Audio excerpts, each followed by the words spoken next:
and welcome to Get the Table, another wrestling roundtable discussion podcast with myself, Adam Wilborn, and the Dadley Boyz of WhatCulture, here to discuss another burning wrestling issue. Today, here to talk about who is the White Rabbit. But before we dive into that, Siege, what did you make of this whole gimmick? You know what?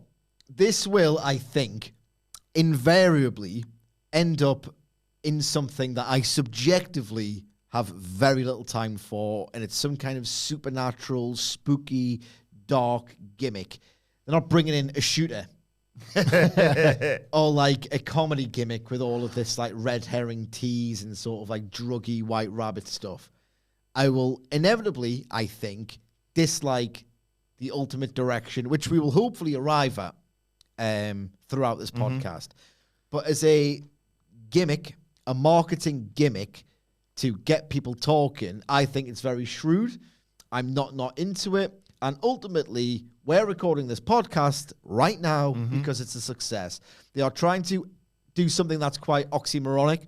They are trying to engineer word of mouth, and I think it's working. Part of it is I don't think they actually want to buy the rights to White Rabbit, which, given the song's prevalence in things like The Matrix, I imagine they're probably looking at that and thinking, oh, we can charge out the ass for White Rabbit. So they're doing it during the commercial breaks on Raw and stuff like that, so they can have fan cam footage and just play it through the PA as they want to do. It's not being broadcast. They are getting the song out there and licensing it without licensing it, if you know what I mean. So I think that's quite shrewd, and it's getting people talking. It's not an obvious WWE Supernatural vignette, which, funnily enough, I don't like. They're usually these things where it's like a minute long, dark imagery, very quick edits, like spooky dolls and all the rest of it. Yeah.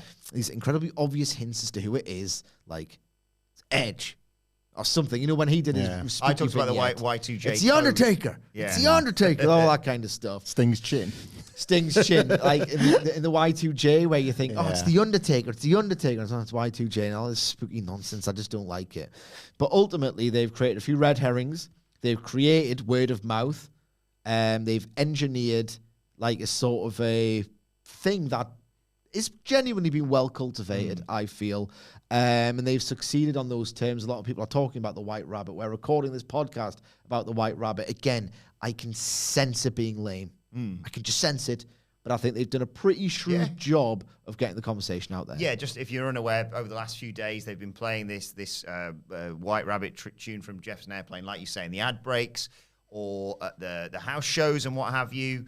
And QR code gimmicks. There was a QR code, yes, that led to a Hangman game that you said feed your head, and then the question was who killed the world, and then there's a rabbit, it hops about, and the first few letters it spells out are demon. What were your thoughts on it all Hamflet? Yeah, mostly the same as Sidgwick. Our tastes are fairly similar in terms of spooky and sci-fi adjacent characters, all that sort of stuff. It's very difficult for wrestling to make that work.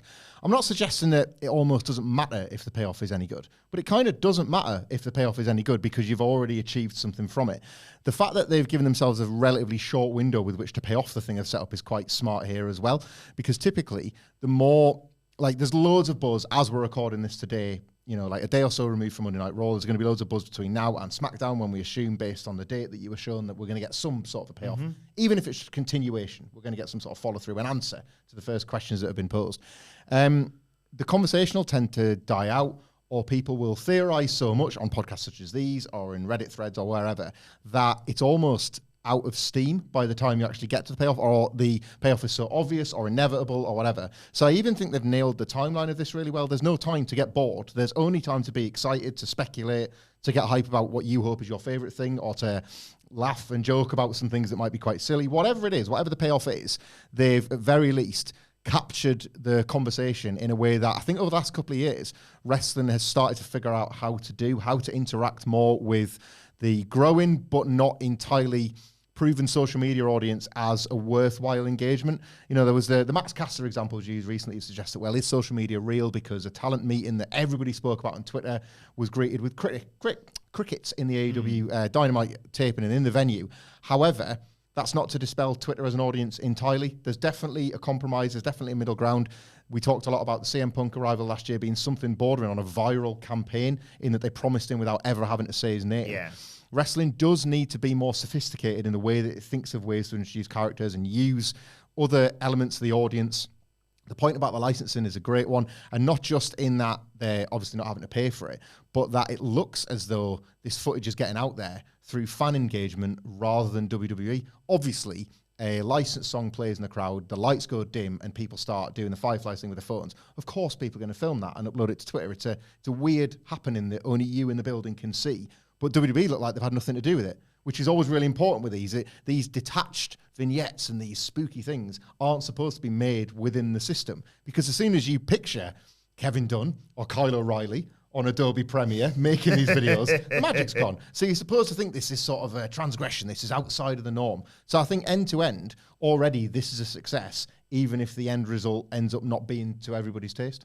So let's start by ruling out some of the red herrings that Sidgwick mentioned there. I said when you go on that hangman game, the rabbit hops along, and the first word it spells out, or the letters it first selects, are demon.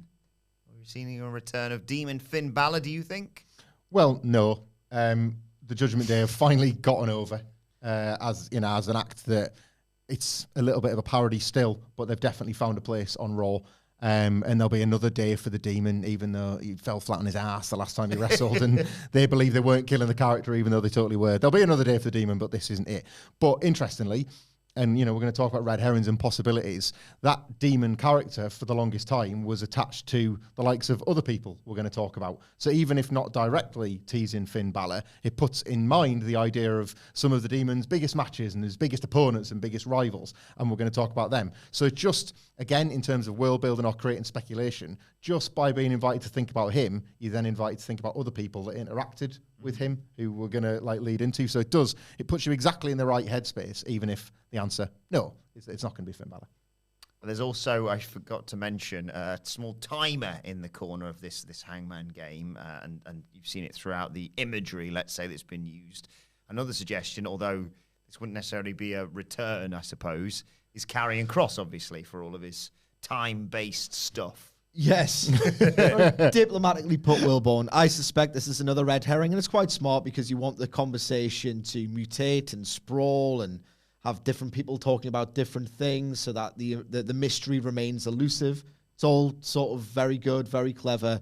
And in fact, Karrion Kross played the role of White Rabbit very briefly as Lucha Underground was kind of like dying, and had the contract situations and the acclaim just wasn't there. I think the novelty had worn off, but deep into its run, which was, fated to die, Karrion Kross did play the White Rabbit, the leader of a stable. I think Paul London was in there, and it was all a bit druggy, and then he was like the killer guy, as he often is. But at the same time, this is something that if it were anything to do with Karrion Kross, surely this would have predated his arrival. Mm-hmm. There's no point in giving this to someone if it is really a big new gimmick or a new character or a new storyline or something to someone who's literally just debuted 2 weeks ago and looking at the ratings hasn't been stigmatized as this weird failure that Triple H is experimenting with for some reason. I think they just would have went with this gimmick straight away. It feels like it would be a massive anticlimax if they were to develop this brand new idea. There's quite astute marketing campaign. Again, engineering word of mouth, which is really difficult, but they've managed it, and just giving it to someone who's been there 3 weeks. It just seems very odd to me, and I think a lot of the iconography played with is just yet another red herring. One name that has been suggested, before we get to the blatantly obvious one, Michael Hamflett, is a name suggested actually by our very own editor, Phil Chambers. Is this the return of Bad Bunny? Well, no. You don't sigh because if you want that's... He is right there. That's quite rude, actually. Yeah. Sorry, Phil. It's probably not Bad Bunny. Bad Bunny he got a huge pap in the Royal Rumble because people remembered what a fun WrestleMania match it was, and people have come to understand that. And he's a massive star as well. Huge star. Celebrities have fared better than most wrestlers in WWE over the last sort of 10, 15 years or so. I think that's fair to say. It would be quite the pivot for Bad Bunny to leave his huge, multi-stadium global world tour to pop back to WWE, not just to be like, I'm Bad Bunny, I'm back to mess around, I'll have a mixed tag match or whatever, to instead take on a new Derek presence that then he would have to keep kayfabe on his live shows. And, it doesn't necessarily marry up, but... It's all building towards Logan Paul versus Bad Bunny for the world title at WrestleMania. Yeah, so they're doing the Dominic Mysterio and Bad Bunny now to get him ready for the big Logan Paul match when Logan Paul beats Roman Reigns. No, it's not Bad Bunny. It's not the Bunny. If we're doing all the sort of literal interpretations of this rabbit, Adam Rose's bunny, which I believe was another Phil Chambers tweet. So I want to apologise for that too, Phil. Your pitches are great otherwise. But this is part of the fun because we're saving the best till last. And theoretically, the most obvious to last, and the one we can have the most fun with to last. These, it can't possibly be them, or they're red herrings. Again, puts over the success of this because it does kind of allow you to go pretty much anywhere. Those Reddit threads looking for lore, like they live for stuff like this because it's not just about who it is; it's about ruling out who it can't be, and you can attach lore, as proven by the guy we're about to talk to about shortly. You can attach lore out. Well, I think you said a lot when it comes to CM Punk being promised but not being promised. It was like 95% basically, wasn't it? It was like the 5% of doubt you need. You don't want it to be like, he's definitely coming. Yeah. You need that 5% of doubt. And that's kind of what we've got here. Feed your head. Who killed the world? All this stuff kind of pointing in one direction, Sige. Absolutely. One more note before we talk about Bray Wyatt, because that's pretty much who we suspect it's going to be. I do like the idea of going, right, okay, we need to throw them off the scent. What other supernatural bollocks do these people like that we can just make them think about for a few minutes before they settle on the correct answer, which is probably Bray Wyatt, the demon. Supernatural bollocks there. Carrying Cross to the fireball, put his supernatural bollocks, put him in there. TikTok. I'm surprised the king of supernatural bollocks, Kane, wasn't teased as well. But no, it looks like Bray Wyatt. Bray Wyatt's MO as the cult leader was the world isn't damaged. No, I'm not damaged. The world is. The world has created people like me. I can't make sense of his law or his motives or anything else. But before the point was missed entirely, before the holograms appeared in cells, before he teleported, before he just started spouting nonsense. Mucky kitchens. Bray Wyatt's dirty kitchen. Spooky dolls and the fact that he could tip over fridges and all the rest of it. I think the entire crux of the original incarnation of the Bray Wyatt character was, I'm the product of a broken world, I'm its savior, I'm not the bad guy, the world is... It was stuff like that, was it not? Yeah.